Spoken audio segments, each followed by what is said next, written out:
দক্ষিণ ভারত আয়োজিত আজকের এই সংক্ষিপ্ত সমাবেশের সম্মানিত সভাপতি, মঞ্চে বসা বাংলাদেশ জামাত ইসলামের সম্মানিত নায়েবে আমির, সাবেক এমপি জনাব অধ্যাপক মুজিবুর রহমান, ঢাকা মহানগরীর সম্মানিত আমির এবং কেন্দ্রীয় নির্বাহী পরিষদের অন্যতম সদস্য জনাব মোহাম্মদ সলিমুদ্দিন, অন্যান্য এলাকার মুরব্বিয়ানে কারাম, ছাত্র, তরুণ এবং যুবক বন্ধুগণ, এই মাইকের আওয়াজ যে সমস্ত মা বোনদের কাছে বা অন্যদের কাছে যাচ্ছে, তাদের সকলের প্রতি আমি শুভেচ্ছা জানিয়ে আমার বক্তব্য আমি শুরু করতে যাচ্ছি। বাংলাদেশ আমাদের প্রিয় জন্মভূমি। আল্লাহ রাব্বুল আলামিন এই দেশটিতে আমাদেরকে তার ইচ্ছায় পয়দা করেছেন। ছোট্ট একটি দেশ, বিপুল সংখ্যক মানুষ। এত ছোট দেশে দুনিয়ার কোথাও এত মানুষ নেই। বহু দেশ আছে, আমাদের একটা উপজেলা সমানও মানুষ নেই।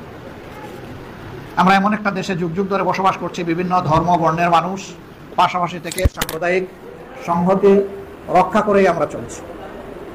আমরা যদি আশপাশের দেশগুলোর দিকে তাকাই, মায়ানমারের দিকে দৃষ্টি দিলে দেখব সেখান থেকে আরাকানের মুসলমানদেরকে কিভাবে কষ্ট দিয়ে, খুন করে, আমাদের মা বোনদের ইজ্জত লুণ্ঠন করে, জোর করে তাদের আপন জন্মভূমি থেকে তাদেরকে আমাদের দেশে পাঠিয়ে দেওয়া হয়েছে। এই দেশ এর পরবর্তী পর্যায়ে আমরা দেখতে পাচ্ছি যে নিজেদের মধ্যে তুমুল গৃহযুদ্ধে তারা লিপ্ত রয়েছে। পাশে আরেকটি বড় দেশ ভারত, সেখানেও দেখবেন যখন তখন ভারতের সংখ্যাগরিষ্ঠ যে সম্প্রদায় আছে, তারা বিশেষভাবে মুসলমান এবং নির্বিশেষে অন্যান্য সকল ধর্মের মানুষের উপর যখন তখন তারা ঝাঁপায় পড়ে। সেখানেও খুন হয় মানুষ, সেখানেও ইজ্জত যায় আমার মায়ের, সেখানে লুণ্ঠন হয় সম্পদ, সেখানে আগুন ধরে ঘর বাড়িতে, এবং শেষ পর্যন্ত তারা নিজস্ব জায়গা ছেড়ে চোখের পানি ফেলে ফেলে চলে যেতে বাধ্য হবে। এরকম একটা বিভীষিকাময় অবস্থা সেখানে বিরাজ করছে। তার পাশাপাশি যদি আমরা বাংলাদেশের অবস্থা চিন্তা করি, তাহলে এ ধরনের দৃশ্য আমরা খুব একটা দেখতে পাই না। হঠাৎ হঠাৎ মতলববাজ কিছু লোক দুষ্ট আচরণ করলেও গোটা সমাজ যারা নির্যাতিত তাদের পাশে দাঁড়িয়ে যায় এবং তাদের পাশে দাঁড়িয়ে তাদেরকে সাহস হিম্মত দেয়, সহযোগিতা করে, বাঁচার জন্য, লড়াই করার জন্য আশা জাগায়। এটি হচ্ছে বাংলাদেশের বৈশিষ্ট্য। আলহামদুলিল্লাহ, এটিও হোক, এটা আমরা চাই না। আমরা চাই যে মিলেমিশে আমরা সবাই থাকবো। কে কোন ধর্মের অনুসারণ হবে এটা আল্লাহ তাআলার ফয়সালার ব্যাপার। আল্লাহ যাকে দিনের জন্য কবুল করবেন সেই কেবল দিনের নিয়ামত হাসিল করতে পারবে। আমরা জোর করে কাউকে ইসলামে দীক্ষিত করার কোনো অধিকার আমাদের নেই।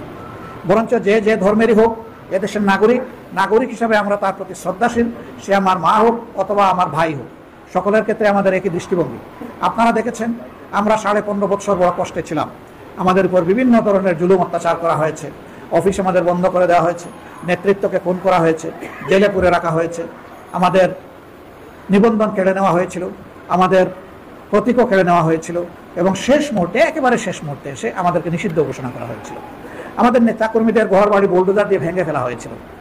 আমরা সব কিছু বুকে চেপে আমরা প্রিয় দেশবাসীর পাশে ছিলাম। যখনই দেশবাসীর যেখানে যে সমস্যা দেখা দিয়েছে, বিশেষ করে বিভিন্ন দুর্যোগের সময়, আমরা আমাদের দিকে তাকাইনি। আমরা তাকিয়েছি আল্লাহ তাআলার সাহায্যের দিকে। আমরা স্মরণ করেছি আমাদের দায়িত্বের কথা। আমরা ছুটে গিয়েছি বিভিন্ন মানুষের কাছে। সেখানেও ছুটে দিতে আমরা সেখানে গিয়ে খুঁজি নাই কে কোন দলের আর কে কোন ধর্মের। আমরা দেখেছি তিনি মানুষ, তিনি আক্রান্ত, ক্ষতিগ্রস্ত, আমার দায়িত্ব তার পাশে দাঁড়ানো।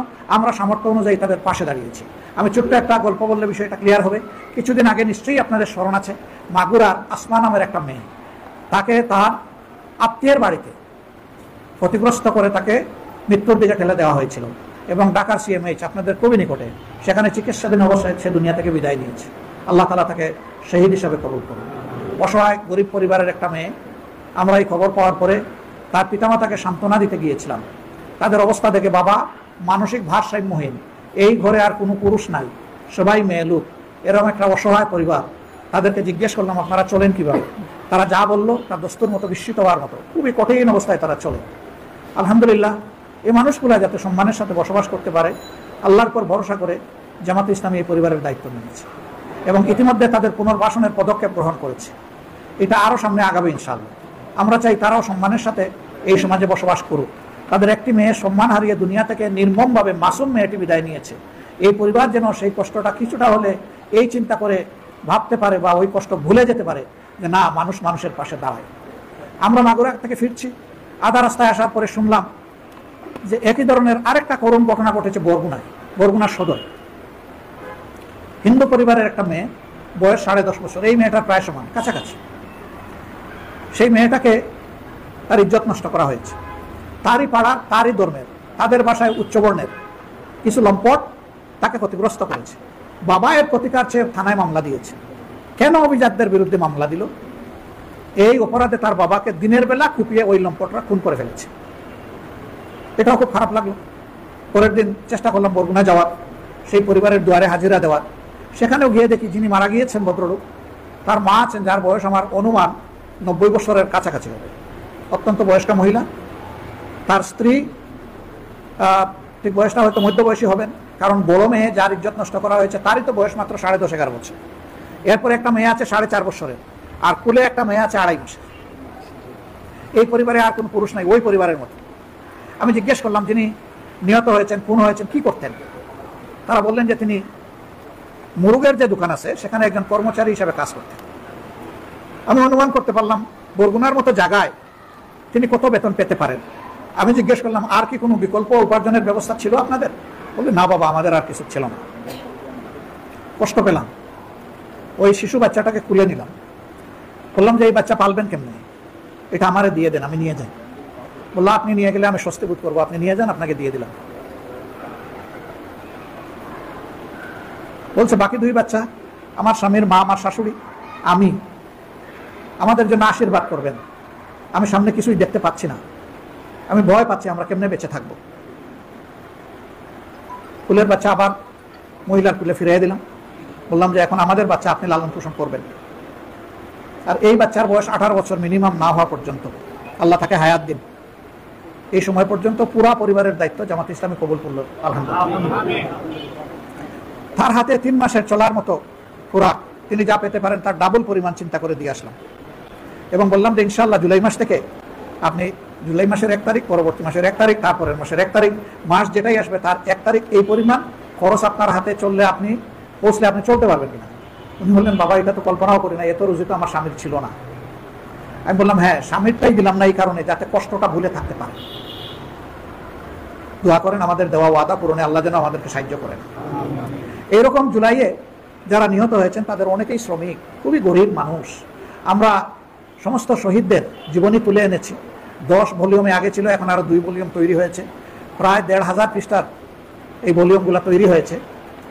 তো সেখানে 72 ভাগ মানুষ আমরা দেখতে পেলাম একেবারেই প্রান্তিক গরিব। এই লোকটাই ছিল তাদের পরিবারের সম্বল, তারা চলে গিয়েছে। আমরা চেষ্টা করেছি প্রত্যেকটি পরিবারে পৌঁছার এবং চরম অসহায় যারা আল্লাহর উপর ভরসা করে তাদেরও দায়িত্ব নেওয়া। কিন্তু আলহামদুলিল্লাহ এই সমাজের মানুষের সকলের মন মরে যায়নি। বিভিন্ন জায়গায় খবর পেয়ে অনেকে আমাদের কাছে ছুটে এসেছেন যে ওই পরিবারটার দায়িত্ব আমাকে দেন, আমি নিতে চাই। আপনি নিতে চান? আলহামদুলিল্লাহ, আল্লাহর জন্য আপনাকে দিয়ে দিলাম। এই ঢাকার নারায়ণগঞ্জের সাইনবোর্ডে মাসুমা নামের একজন মেয়ে, তিনি উপর থেকে হেলিকপ্টারের চূড়াগুলিতে নিহত হয়েছেন। কোলে তার 2 মাসের শিশু বাচ্চা ছিল, কোল থেকে বাচ্চাটা ছিটকে পড়ে গেছে। শুকর আল্লাহ তাআলার এই বাচ্চার কিছুই হয়নি, গায়ে সামান্য আঁচড় লাগারও কোনো চিহ্ন নাই। বাচ্চা বেঁচে গেছে, মা চলে গেছে। স্বামী গার্মেন্টস শ্রমিক। আমরা সেখানে তাদেরকে দেখতে গেলাম। এই ক্ষেত্রেও বাচ্চাটার দায়িত্ব আল্লাহর উপর মেহরবানি ভরসা করে আমরা কবুল করলাম। ঢাকার একজন বড় শিল্পপতি, তার কোনো বাচ্চা কাচ্চা পান নাই, তিনি ওই খবরকে পরিবারে গিয়েছেন, এ বলেছেন এই বাচ্চাটা আমাকে দেন, আমি দত্তক নিতে চাই, তারে পালতে চাই আমার নিজের মেয়ে হিসাবে। যিনি মারা গেছেন তার নাম সুমাইয়া, তার মেয়ের নাম সুবাইতা। সুবাইতার দায়িত্বটা আমি নিতে চাই, আমার মেয়ে বানাতে চাই।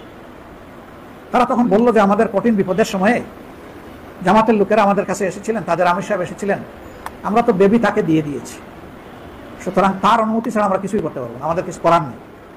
সেই লোক আমাকে খুঁজে বের করে আমার কাছে এসেছে, বিশাল বিত্তশালী মানুষ।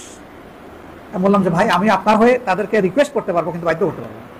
তারা যদি খুশি হয়ে আপনাকে দেয় আমাদের কোনো আপত্তি নেই, আমরাও খুশি থাকবো। আমরা চাই বাচ্চাটা ভালোভাবে বড় হয়ে গড়ে উঠুক।